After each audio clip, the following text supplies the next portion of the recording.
Bab 125, Master Menara Hijau, 2. Jangan lupa like dan subscribe, agar kami makin semangat upload lebih banyak. Pohon ilahi dilemparkan tanpa mantra apapun. Hanya butuh beberapa detik untuk tanah alun-alun untuk berkumpul ke generik dan berubah menjadi akar yang melilit kakinya dengan erat. Kecepatan casting Archwizard sangat cepat. Tidaklah berlebihan untuk mengatakan bahwa, selama itu adalah mantra dari lingkaran di bawah mereka, seorang Archwizard dapat merapalkan mantra apapun dalam waktu dekat. Tapi kecepatan casting bukanlah satu-satunya hal yang cepat dalam duel ini. Sementara generik sedang menebarkan pohon ilahinya, Yujin segera mulai mengoperasikan rumus api cincin. Pertandingan kecepatan. Itu adalah sesuatu yang juga diyakini oleh Yujin. Bakatnya untuk mengontrol mana yang telah dia tunjukkan bahkan di kehidupan sebelumnya juga sudah cukup bagi Sienna untuk mendecakkan lidahnya dengan takjub. Kedua tangan berada di dalam jubahnya. Tangan kirinya memegang akasya, sedangkan tangan kanannya memegang beberapa belati. Ketika ring flame formula dioperasikan pada pengaturan tertinggi, surai putih cemerlang dari mana terbentuk di sekelilingnya. Mer, Yujin memanggil namanya di kepalanya. Mer, yang berjongkok di balik jubahnya, menanggapi suara yang tak terucapkan itu. Tidak perlu baginya untuk menjulurkan kepalanya keluar dari jubah. Mer dapat membagikan visi Yujin dari dalam jubah. Ini karena formula kontrol Mer dipindahkan ke Yujin sendiri daripada akasya. Sienna berharap familiar yang dia buat dan hargai secara pribadi akan membantu Yujin. Di tempat dirinya, yang belum dilepaskan dari segelnya. Yujin diam-diam meneriakkan nama mantra itu. Lompatan berantai. Koordinat spasial yang belum dia pegang untuk mantra malah dihitung oleh Mer. Sementara akar pohon ilahi mengangkat generik ke udara, Mer sudah selesai menghitung koordinat spasial. Setelah dihitung, koordinat tersebut langsung dipindahkan ke kepala Yujin. Saat tangan kanan Yujin ditarik keluar dari jubahnya, belati yang dipegangnya menghilang. Di saat yang sama, tubuh Yujin juga menghilang. Retakan. Belati yang tiba-tiba ditusukkan ke arahnya dari segala arah bertabrakan dengan perisai mana generik. Tidak memperhatikan hal ini, generik terus menyampaikan instruksinya ke pohon ilahi. Akar menombak keluar dari bumi dan terkonsentrasi pada lokasi tertentu di udara. Trik murahan seperti itu hanya menunjukkan keadaannya yang biasa-biasa saja, generik mencemooh dirinya sendiri. Sepertinya Yujin mencoba membuka ruang di antara mereka dengan terlebih dahulu menteleportasi belati itu, lalu menteleportasi dirinya sendiri sementara generik terganggu. Generik mendengus mengejek dan memeriksa ujung akarnya. Tapi tidak ada apa-apa di sana. Apa? Generik telah memprediksi dengan jelas bahwa Yujin akan blink ke lokasi itu. Apakah akal sehatnya telah salah mengartikannya? Tidak, tidak mungkin. Sementara berkedip dia benar-benar mengeluarkan dispel pada dirinya sendiri, dan kemudian berkedip sekali lagi. Generik menyadari dengan kaget. Pemalsuan seperti itu seharusnya tidak dapat dilakukan pada level Yujin. Pertama-tama, mantra teleportasi seperti blink sama berisikonya dengan kenyamanannya. Melakukan dispel tepat setelah berkedip, lalu memilih beberapa koordinat lain untuk dilompati bukanlah tugas yang mudah bahkan untuk penyihir yang paling tangguh sekalipun. Karena itu, generik berkata pada dirinya sendiri bahwa dia pasti telah melakukan kesalahan. Sementara itu, Yujin hanya berpikir, kaulah yang menyuruhku menggunakan semua yang kumiliki. Memang benar dia telah menghilangkan blink setelah casting. Adapun serangan balik mana yang dihasilkan, itu tidak masalah. Jika ada serangan balik, maka yang perlu dia lakukan hanyalah mengarahkannya kembali. Archwizard generik tidak melihat ini karena bahkan setitik pun dari mana yang dihilangkan tidak lolos dari kendali Yujin. Surai mana Yujin berkobar keluar. Cahaya mana biru dicampur ke dalam api putih bersih. Dia telah muncul di tempat lain di alun-alun terbuka lebar, suara kedatangannya ditutupi oleh suara kerumunan, hanya getaran mana yang menunjukkan posisinya. Di tangan kanannya, Yujin memegang akasya. Visi yang diberikannya memungkinkan Yujin untuk memahami seberapa tinggi mantra seperti pohon ilahi itu dan menyadari bahwa generik menyimpan bidang mana yang padat di sekitarnya di bawah kendalinya sendiri. Tidak mungkin mendekatinya secara diam-diam, penilaian Yujin. Saat aku mendekat, aku akan melakukan kontak dengan mananya.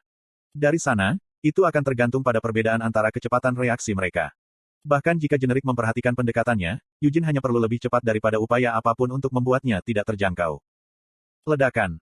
Dia menendang tanah dengan ledakan kuat. Tak lama setelah itu, akar yang melilit tubuh generik beraksi. Sepertinya semua tanah di sekitar generik sekarang mencoba menyerang Yujin. Saya telah melakukan kontak, Yujin segera menyadari setelah melihat reaksi ini. Bahkan jika perbedaan kecepatan reaksi hanya setipis selembar kertas, itu tetap menguntungkan Yujin. Sebelum akar-akar itu bisa mengayunkannya, pedang bergerigi dengan ujung seperti mata gergaji ditusukkan dari jubahnya yang terbentang luas. Itu adalah Devouring Sword Aspvel, pedang yang bisa menembus mantra. Sambil memutar tubuhnya seperti gasing yang berputar, Yujin mengayunkan Aspvel. Kuak-kuak-kuak. Akar yang membungkus generik diiris-iris. Mata generik membelalak ketakutan. Mereka seharusnya tidak dipotong dengan mudah. Akar ini terbuat dari tanah yang diikat dengan mana. Struktur tanah mereka seharusnya cukup keras untuk menjadi tandingan sihir penghalang tingkat atas. Mana, tidak, formula mantra itu sendiri diiris, generik menyadari. Namun, serangan itu terlalu dangkal. Akarnya telah diiris, tetapi lukanya tidak dalam. Untaian formula mantra yang telah dipotong hanya perlu dijalin kembali dan kerusakan akan dipulihkan. Mengerucutkan bibirnya, Generik mulai melantunkan mantra. Ada batasan level mantra yang bisa dia gunakan, tapi Generik tidak peduli tentang itu. Pertama-tama, dia tidak merasakan adanya krisis dari situasi sebelumnya, dia hanya merasa sedikit terkejut. Terlalu dangkal. Eugene juga merasakan hal yang sama. Seperti yang dia duga, apakah Eugene benar-benar terlalu tidak masuk akal untuk segera mencoba dan memahami struktur mantra dan memotong intinya saat pertama kali melihatnya. Tanpa merasa kecewa, Eugene mengeluarkan Akasha. Mer, dia diam-diam memanggil. Tanpa gangguan dari pihaknya, mantra yang ingin digunakan Eugene dilemparkan dengan waktu yang tepat. Suara mendesing. Tubuh Eugene ditarik ke belakang. Akar yang baru saja terbang ke arahnya, nyaris melewatinya saat Eugene ditarik keluar dari jangkauan. Tuan Eugene, Mer berseru memperingatkan. Aku tahu, datang jawaban singkat Eugene. Serangan tidak hanya berhenti pada akarnya saja. Seperti yang Melkit telah peringatkan padanya, terbang ke langit hanya karena bumi berada di bawah kendali Generik adalah jalan buta menuju kekalahan.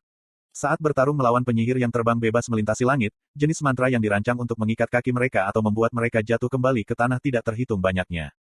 Bidang padat mana yang berada di bawah kendali Generik berubah menjadi beban berat yang menekan tubuh Eugene. Kemudian tanah berguncang seolah merespons beban. Retak. Akar melonjak dari bawah, membentuk rahang penuh gigi tajam yang mencoba menelan Eugene. Apakah Eugene dapat melarikan diri dari ini menggunakan kekuatannya? Apakah aku perlu? Eugene mencibir. Tanpa menguasai spesialisasi magis apapun, Eugene seharusnya tidak punya pilihan selain melarikan diri dengan menggunakan kekuatan, tetapi dia segera membuktikan bahwa tidak perlu untuk itu. Dragonheart Akasha bersinar dengan lampu merah. Mer mempercepat pembentukan mantra dan Akasha memperkuat kekuatan mantra itu. Ledakan, teriak Eugene dalam hati saat matanya tertuju ke atas kepalanya. Mantranya menghancurkan mana yang membebaninya dengan ledakan udara. Frostfield, Eugene mengucapkan mantra berikutnya. Mantra sihir es dari lingkaran ke-6, yang dipelajari Eugene dari Hall of Freezing Chill, memperlambat pergerakan akar. Ini hanyalah awal dari mantranya. Es yang menyebar dengan cepat menghentikan pergerakan akar secara keseluruhan. Kemudian, nyala formula api cincin menelan Eugene sepenuhnya. Ini adalah kemampuan yang tidak ada hubungannya dengan sihir. Dia hanya menutupi tubuhnya dengan kekuatan pedang. Ini adalah konversi dari teknik pertahanan prajurit yang dikenal sebagai Aura Shield menjadi versi yang lebih ofensif dari dirinya sendiri, gaya Hamel. Tuan Eugene, apa sebenarnya poltergeist Aegis itu? Mer bertanya. Diam, bentak Eugene ketika wajahnya berubah menjadi cemberut. Bang! Kakinya membanting dan menghancurkan bumi yang membeku. Namun, akar yang hancur segera disambungkan kembali dan Generik sekarang menatap Eugene dengan cemberut. Semua mantra yang digunakan Eugene barusan berasal dari lingkaran ke-6. Meskipun mereka berada di atas level yang terlihat dari Eugene, aliran antara mantra yang berbeda sangat mulus. Pedang yang mengiris mantraku pasti Devouring Sword Asphalt. Dan itu pasti formula api putih klan Leonhardt. Baiklah kalau begitu, tidak menyenangkan jika endingnya terlalu sepihak, pikir Generik sambil memperluas bidang kesadarannya. Dengan melakukan itu, dia akhirnya bisa mengeluarkan sihirnya dengan sungguh-sungguh. Akar yang terhubung kembali semuanya mulai menyerang Eugene sebagai satu kesatuan. Ada juga gerakan dari tanah di bawah akar. Setiap butiran tanah menjadi lengket dan mencoba menempel di telapak kaki Eugene. Api melonjak. Ruar. Semburan api mendorong Eugene dari tanah. Eugene dengan cepat memeriksa di atasnya, hanya untuk melihat peluru mana yang tak terhitung jumlahnya sekarang ditujukan padanya. Mereka juga bukan hanya peluru sederhana. Bahkan tanpa menyentuh mereka, Eugene dapat mengetahui siapa mereka. Cara peluru membidiknya dari segala arah, mereka membentuk penjara yang dimaksudkan untuk membatasi gerakannya dan memaksanya kembali ke tanah. Berkedip, perintah Eugene. Aku tidak bisa. Ruang telah dikunci, Mer melaporkan. Kalau begitu, tidak bisakah kamu membukanya kembali? Tanya Eugene. Mer tidak mengerti apa yang dimaksud Eugene dengan kata-kata ini. Bagaimana dia bisa membuka ruang yang telah dikunci oleh Archwizard? Tapi dia segera mendapatkannya. Pada saat yang sama, Mer menyadari bahwa dia mungkin terlalu meremehkan Eugene. Bukankah itu terlalu biadab? Mer berteriak. Terus, Eugene mengangkat bahu secara internal. Ciik. Eugene merobek kakinya sepenuhnya dari tanah, melepaskan solnya dari butiran tanah yang menempel padanya. Ring flame formulanya memperkuat mana, mengubah api menjadi biru. Baang! Kakinya terbanting ke tanah saat dia merapal mantra Earthquake lingkaran kelima. Yah, itu biasanya mantra lingkaran kelima, tetapi mengingat kekuatan yang digunakannya dan efek yang ditunjukkannya, versi Eugene jelas melebihi itu. Pipi Generik bergetar karena jumlah mana dan ketepatannya mendorong mana itu untuk mempertahankan mantranya. Berkat ini, tanah di bawah kendalinya tidak dirusak lebih jauh oleh mantra. Namun, gelombang kejut gempa mengganggu mana yang mengunci ruang untuk sesaat. Penyihir biasa bahkan tidak akan bisa merasakan getaran ini, apalagi menangkap celahnya, tetapi Eugene berbeda. Dia dengan cepat memasukkan formula mantra Blink ke dalam celah yang telah dia buat. Dan dengan itu, dia berteleportasi. Generik bereaksi terlalu lambat untuk mengetahui koordinat blink-nya yang tiba-tiba. Penusuk es. Badai udara dingin terbentuk menjadi seikat es panjang yang semuanya ditembakkan sekaligus. Serangan itu muncul dari titik buta Generik. Generik mendecakkan lidahnya, dan menggunakan sihirnya. Tututut. Es menghantam perisai akar yang terangkat. Eugene, yang datang terbang bersama dengan es, memutar tubuhnya. Kedua kakinya menghantam ujung es, menjerumuskannya lebih jauh ke dalam akar. Segera, embun beku mulai terbentuk di seluruh akar. Apa yang dia lakukan? Generik tidak dapat memahami apa yang ingin dicapai oleh gerakan Eugene. Aliran di antara mantranya lancar. Kekuatan di balik mantranya juga mengesankan. Namun mereka masih tidak akan dapat menghubungi saya. Bukankah lebih efektif bagi Eugene untuk mencoba dan mengayunkan Asfel seperti yang dia lakukan sebelumnya, atau memanfaatkan keterampilan fisiknya? Generik menyadari sesuatu. Petik 1. Untuk dia yang dengan keras kepala tetap menggunakan sihir. Bocah nakal ini. Konten iklan. Mungkinkah? Karena dia berduel dengan seorang penyihir, Eugene telah memutuskan untuk tetap menggunakan sihir saja. Mata Generik menjadi merah karena amarah. Retakan. Embun beku yang menyebar di akar terguncang. Buar. Seluruh alun-alun bergetar saat semua tanah di bawah kendali Generik berubah menjadi akar yang menjulang seperti sarang ular. Pada saat yang sama, semua jenis mantra mulai terbentuk di udara. Itu semua adalah mantra serangan yang tidak akan melebihi batas lingkaran ke-6. Jadi, meskipun dia memanifestasikan semua mantra ini pada saat yang sama, masih ada banyak kapasitas cadangan yang tersisa di kontrol mana Generik, memungkinkan dia untuk mempertahankan kendali atas mantra yang telah dia ucapkan. Sarang ular, tidak, akar mulai menari, tarian liar di mana mereka tampak memukul-mukul secara acak. Sambil memadukan penerbangan, lompatan, dan lari cepat ke dalam gerakannya, Eugene menerobos akarnya. Dia tidak hanya menghindari mereka. Dengan setiap langkah yang diambilnya, Eugene meninggalkan jejak kaki yang membara. Stempel api. Generik juga tahu mantra ini. Itu adalah mantra api lingkaran ke-6 yang disimpan di Hall of Scorching Heat. Mengukir benih api ke tanah dengan setiap langkah, itu adalah mantra yang dimaksudkan untuk membakar area yang luas ketika semua perangko ini beresonansi bersamaan. Kekuatan Blaze Stem bervariasi tergantung pada berapa banyak jejak kaki yang ditinggalkan Castor. Sungguh rencana satu dimensi, cibir Generik. Karena lawannya besar, dia memutuskan untuk menggunakan Blaze Stem. Ini adalah ide yang bisa dibuat oleh siapa saja. Dan karena dia berurusan dengan akar, dia seharusnya menggunakan api. Dia tidak mungkin sebodoh itu, kan? Pohon ilahi mungkin sebuah pohon, tetapi itu sebenarnya bukan pohon. Dengan kata lain, ini berarti tidak akan terbakar semudah ranting kering. Dia benar-benar secepat tikus. Berapa lama dia bisa terus melompat-lompat? Apakah Anda benar-benar memiliki keyakinan yang salah bahwa saya tidak dapat menangkap Anda? Generik berpikir sambil menahan seringai. Mantra yang telah disiapkan Generik di udara mencegah Eugene melompat di atas ketinggian tertentu. Akar yang meronta-ronta tampaknya menyerang secara acak, tetapi sebenarnya mengarahkan gerakannya ke arah tertentu. Bagaimanapun cara yang diputuskan Eugene untuk didekati, Generik baik-baik saja dengan itu. Saat Eugene sudah cukup dalam, Generik akan menangkapnya tanpa memberinya kesempatan untuk melarikan diri. Haruskah aku menghancurkannya berkeping-keping saja? Itu mungkin lebih nyaman, pikir Generik iseng. Generik yakin dia bisa membunuh Eugene secara instan. Namun, itu adalah sesuatu yang harus dihindari. Bahkan Generik sadar bahwa dia tidak mampu berbuat sejauh itu. Atau yang lain, haruskah aku menunggu sampai dia cukup dalam dan mencoba membuka jalan dengan Asfel? Tapi apakah dia benar-benar berpikir bahwa aku akan tertabrak oleh sesuatu yang pernah kulihat sebelumnya?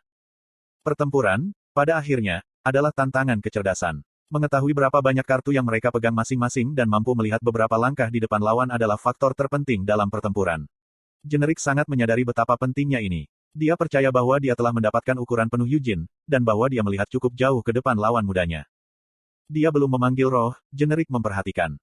Diketahui bahwa Eugene Leonhardt sedang menggendong Winnet. Melihat bagaimana dia bahkan membawa Asfel juga, dia mungkin bahkan memiliki beberapa harta klan Leonhardt lainnya padanya. Generik menilai situasinya, tapi hal lain mungkin terlalu liar dan berat baginya. Dia tidak akan bisa menggunakannya sesuka hatinya. Jika dia mencoba untuk memaksakan penggunaannya pada celah sempit, dia hanya akan terganggu oleh seranganku. Sesuatu seperti ini tidak berlaku untuk Generik. Tubuhnya ditempatkan di tengah batang pohon yang kokoh. Keuntungan terbesar Yggdrasil adalah kekuatan pertahanannya yang bahkan tidak memerlukan penggunaan mantra pertahanan apapun. Dengan semua yang dikatakan, dia juga bukan hanya target stasioner yang besar. Bahkan saat ini, Generik masih bisa dipindahkan ke akar lain dan dijadikan sebagai batang pohon yang baru. Sayang sekali aku tidak bisa membiarkan bunga bermekaran, sesal Generik. Jika batas telah ditetapkan di lingkaran ketujuh, akan lebih menyenangkan bermain denganmu. Sementara Generik merasa sangat menyesal, Eugene telah memasuki jebakan. Sambil menyeringai, Generik menggerakkan pohon ilahi. Tanah yang telah sepenuhnya berubah menjadi sarang akar berkumpul menjadi gelombang besar yang menyapu Eugene. Juga, mantra yang telah disiapkan di udara diluncurkan, membombardir lokasi Eugene. Mer, Panggil Yujin. Bahkan pada saat ini, Yujin bahkan tidak sedikit bingung. Iya, Mer menjawab, mengetahui apa yang dia ingin dia lakukan. Dia mundur ke kedalaman jubah atas kemauannya sendiri dan mulai menghitung koordinat spasial. Jubah kegelapan mengembang lebar. Akar terdekat ditelan oleh jubah dan kemudian diproyeksikan ke arah yang berlawanan. Retak. Akar bertabrakan satu sama lain, berputar dan membentuk kekacauan yang kusut. Ini meninggalkan berbagai mantra yang masih mengalir ke Yujin dari atas. Di tengah simpul akar ini, Yujin menatap mereka. Mereka tidak hanya memiliki angka, dari segi variasi, ada puluhan jenis yang berbeda. Karena dia tidak bisa menggunakan Blink. Haruskah dia mencoba memotongnya dengan Aspvel? Atau haruskah dia menerobos dengan Poltergeist Aegis? Tidak ada pilihan yang benar-benar membuatnya tertarik. Yujin memamerkan giginya sambil menyeringai saat dia fokus. Berdetak. Ketegangan yang tiba-tiba membuatnya sakit kepala yang memusingkan. Rasanya otaknya seperti terbakar. Di dalam jubah, Mer menjerit kaget. Kamu ingin melakukannya sekarang. Meski dia meneriakkan ini, Mer tetap memusatkan konsentrasinya. Fokus mereka yang terkonsentrasi beresonansi satu sama lain. Mer merasa bertanggung jawab atas duel ini. Jika dia tidak mengonfrontasi generik dengan sia-sia, maka dia tidak akan dihina hanya sebagai seorang familiar. Jika bukan karena itu, Yujin juga tidak akan mau ambil bagian dalam duel ini. Tapi Mer juga merasakan keluhan terhadap generik. Kepada Master Menara Hijau ini yang tidak benar-benar menghormati Lady Sienna, dia ingin mematahkan hidungnya yang mancung. Jadi menggantikan Lady Sienna yang tidak hadir, dia ingin membantu Yujin. Dengan melakukan itu, dia ingin menjamin kemenangan Yujin. Semua mana yang diperkuat oleh Ring Flame Formula terkuras habis. Darah mulai menetes dari mata merah Yujin. Bahkan ketika dia menangis darah, Yujin memproses formula dari setiap mantra yang membombardirnya dan memahami setiap koordinat spasial yang kompleks. Di lantai 6 Akron, di Hall of Space, ada mantra sihir spasial lingkaran ketujuh puncak tertentu. Rotasi terbalik. Ruang di sekitar Yujin terputus. Kemudian, ruang di sekitar mantra yang jatuh, atau setidaknya semua yang berada dalam jangkauan penglihatan Yujin, juga diisolasi. Dua ruang yang terputus kemudian dihubungkan dan ditukar satu sama lain. Boom! Akar pohon ilahi, yang masih terjerat, dibombardir oleh mantra yang muncul di antara mereka. Generik tidak bisa memahami mantra macam apa yang baru saja diucapkan Yujin. Tidak, dia menolak untuk memahaminya, meskipun dia pasti sudah mendengar mantranya. Rotasi terbalik, bahkan di antara mantra lingkaran ketujuh lainnya, diketahui sangat sulit. Jadi bagaimana? Tidak mungkin Yujin bisa menggunakannya. Tidak, dia mungkin pernah mendengar hal seperti ini dari Trempel Vizardo. Bahwa Yujin telah dapat menggunakan Scorching Flame Ball dari Seven Circle. Tapi itu jenis sihir yang sama sekali berbeda. Generis meneriakkan protesnya dengan sangat tidak percaya. Terperangkap dalam letusan mantra yang berantai, akarnya runtuh. Generik menggertakkan giginya saat dia menegaskan kembali kendali atas mantranya. Masih meneteskan air mata darah, Yujin sekarang berdiri di langit. Dia ingin menangkap semua mantra yang bisa dilihat di ruang yang ditukar oleh reverse rotation, tapi sepertinya dia telah mencapai batasnya. Melihat sekeliling pada mantra yang dengan canggung membeku di udara saat generik terganggu, Yujin mengeluarkan Aspvel. Generik agak terlambat menyadari hal ini. Kejutan yang luar biasa seperti itu bahkan bisa menunda keputusan seorang Archwizard. Saat dia dengan tergesa-gesa merebut kembali kendali mantra dan memerintahkan mereka untuk menyerang Yujin, Yujin hanya melepaskan lengannya saat dia mengayunkan Aspvel. Tebasan pedang itu sepertinya hampir tanpa tulang, tapi meski begitu itu luar biasa tajam dan cepat. Mantra yang didahului semuanya hancur, dan mana yang tersebar dimakan oleh Aspvel. Api yang melilit tubuh Yujin semakin kuat. Yujin tahu lebih baik daripada siapapun bahwa pertempuran akhirnya menjadi tantangan kecerdasan. Lawan yang percaya diri dengan kekuatannya sendiri sebenarnya lebih mudah dihadapi. Kepastian mereka akan kemenangan yang tak terelakkan karena kebanggaan dan kesombongan mereka sendiri dapat digunakan dalam berbagai cara untuk menempatkan jerat di leher mereka tergantung pada situasinya. Adapun Aspvel, Yujin pernah memamerkannya sekali. Kemudian dia tidak menggunakannya setelah itu. Dengan melakukan itu, dia membuatnya seolah-olah Yujin terbatas dalam penggunaannya. Generik mengatakan bahwa dia hanya akan menggunakan mantra hingga lingkaran ke-6. Namun, Yujin tidak memiliki batasan seperti itu yang dikenakan padanya. Meski begitu, sejauh ini dia hanya menggunakan mantra hingga lingkaran ke-6 juga. Dia juga lebih menekankan pada sihirnya daripada pada keterampilan fisiknya. Generik menganggap ini sebagai Yujin yang sombong. Dia hanya melihat permukaan, seperti yang diharapkan Yujin. Pada akhirnya, Generik telah menyusun rencana yang membuatnya menarik Yujin ke dalam jebakan dengan membiarkannya berlari bebas lalu mengalahkannya menggunakan celah keterampilan mereka yang luar biasa. Yujin telah menyusun rencana yang berbeda. Jejak kaki yang terbakar masih tersisa di permukaan akar yang dianyam jalan. Yujin menghendaki jejak kaki ini terbakar. Garis merah yang memusingkan ditarik di udara dan mulai memancarkan panas. Tak lama kemudian, itu meledak menjadi api. Bum-bum. Ledakan dari Blaze Stem semakin memperbesar ledakan yang disebabkan oleh rangkaian mantra yang meletus jauh di dalam jalinan akar. Kerumunan di sekitar alun-alun menjerit kegirangan saat gelombang panas menyapu mereka. Mengambil napas dalam-dalam, Eugene menahan Akasha di depannya. Dengan ragu, Mer bertanya, bukankah ini terlalu brutal? Tidak apa-apa, jawab Eugene sambil menyeringai. Saat dia melemparkan Scorching Flame Ball, bara api kecil menyala di depan permata Akasha. Eugene dengan ringan mendorong bara ke depan. Panas dan api yang meletus dari Blaze Stem ditarik ke Scorching Flame Ball. Scorching Flame Ball yang terbang perlahan semakin besar ukurannya. "Ih, bajingan gila itu!" teriak Melkit, wajahnya sudah memucat saat dia menyaksikan duel berlangsung. Dengan cepat melompat ke udara, rambut Melkit terangkat ke langit.